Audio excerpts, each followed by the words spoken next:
most people's daily lives, it's a small gesture, a click on order now, a moment of anticipation, a brief instant at the door, a package, a letter, a registered document. Delivery is the interface between the digital world of wishes and the physical reality. It should work, simply and reliably, and often it does. But when it doesn't, an invisible yet very real gap opens. What becomes visible in those moments goes far beyond missing shipments. It touches on trust, dignity, participation, and ultimately justice. It starts innocently. The parcel doesn't arrive. The tracking says delivered, but no one has received anything. The official notice letter never shows up. The registered mail is left with a neighbor, but no one knows which one.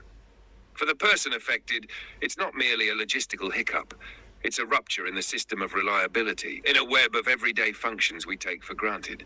For many, it's just an annoyance. For others, the consequences can be existential.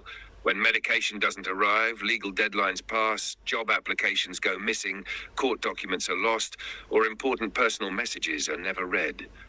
Delivery is not neutral, it's a social promise. And when it fails, that promise is broken. Anyone who deals with delivery, whether as a customer, a business owner, or a delivery worker, knows the system is under pressure. The limits have long been reached. Delivery companies operate under extreme time constraints. Drivers often have less than 2 minutes per address, delivering hundreds of parcels daily, navigating construction sites, broken elevators, doorbells, parking bans, and always racing against the clock. Pay is low, rest time is minimal, expectations are sky high. Mistakes are rarely forgiven. At the same time, we demand perfect service at the lowest price, ideally within 24 hours, everywhere, all the time. This tension between demand and exploitation creates a spiral in which there's no room left for humanity. Delivery workers are victims too, last links in a fraying chain. A lost package is not just a technical fault, it's a symptom of a system pushed beyond its limits. Delivery is never just about logistics. It reveals how people are integrated into systems, or not. If you live in a tidy single-family home with a clearly marked mailbox, you usually receive your mail reliably. If you live in an anonymous apartment block, a refugee shelter, or a remote rural area, you might often experience lost letters, missing packages, delivered notes with no basis in reality. Delivery amplifies existing inequalities. Those digitally disadvantaged without smartphones, stable addresses, or support networks are often doubly excluded. First from communication, then from the ability to even file a complaint. A system with no room for exceptional life circumstances becomes a system of exclusion. A lost letter is never just paper. It's a missed moment, a silent loss. Some letters carry memories, hopes, questions that never arrive. Sometimes they're emotional, sometimes existential. When a care allowance approval arrives too late, when a job application disappears in the sorting facility, when a handwritten letter from a grandmother goes undelivered, it's not just time that's lost. Sometimes it's courage. What remains is helplessness. Because often there's no one to talk to, no one who feels responsible. The complaint process is long, opaque, impersonal, and at the end often nothing. Silence, or a standard phrase like, not traceable.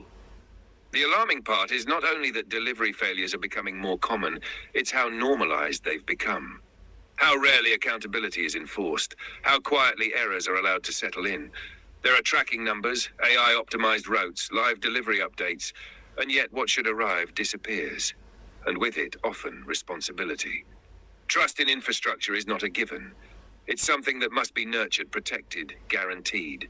A functioning postal system is not a luxury. It's a foundation for democracy, participation, and social justice. What if we reimagined delivery as a human act again? If the courier weren't just a shadow between algorithms, but a real counterpart? If letters were seen again as carriers of closeness, commitment, and dignity, instead of obsolete relics from an analog era? What if delivery companies weren't only driven by efficiency, but by care, trust, and accountability? What if there were systems that didn't just document loss, but also acknowledge it, emotionally and financially? Perhaps it's no coincidence that delivery plays such a significant role in times of alienation and isolation. Parcels and letters are often the last bridge in a digital world. When they don't arrive, we don't just lose an object, we lose a connection. And perhaps that's where the opportunity lies. What's missing shows us what's missing.